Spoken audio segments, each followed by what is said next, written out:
Jimqabel mal-gżejjer Maltin jibdew jilqgħu lit-turisti minn diversi pajjiżi, l-Awtorità Maltija għat-Turiżmu l-Mta għaddejja b'ħidma sfiqa sabiex tiżgura li kollox ikun organizzat dejjem konformità mal-protokolli u l-pariri tal-Awtoritajiet tas-Saħħa Maltin. Waħda mill-inizjattivi li se tieħu l-Mta hija li se tidentifika lukandi apposta li fihom se jilqgħu turisti li jirriżultaw fil-pożittiv għal COVID-19 meta jaslu fl-Ajruport Internazzjonali ta' Malta.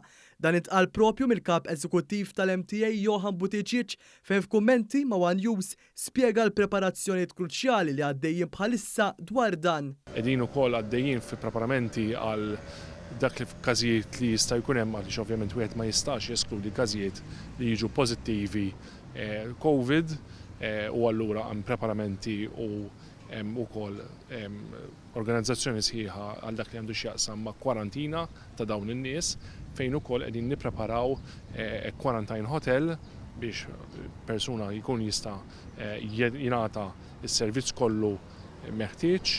Johan Buttigieg qal ukoll li l-istess preparazzjonijiet qed isiru għat-trasport tat-turisti. Intant il-kap eżekuttiv tal-Mta tenna kif bħalissa għaddejjin diskussjonijiet importanti mal-Awtoritajiet tas-Saħħa Maltin u dawk Ingliżi sabiex fil-jiem li ġejjin ir-Renju Unit ipoġġi lil Malta fiż-żona l-ħadra. Ovvjament il-suq prinċipali dak huwa Ingliż qed nistennew li l-Gvern Ingliż ovvjament iħabbar fil-jiem li ġejjin li Malta tinbidel għal żona ħadra.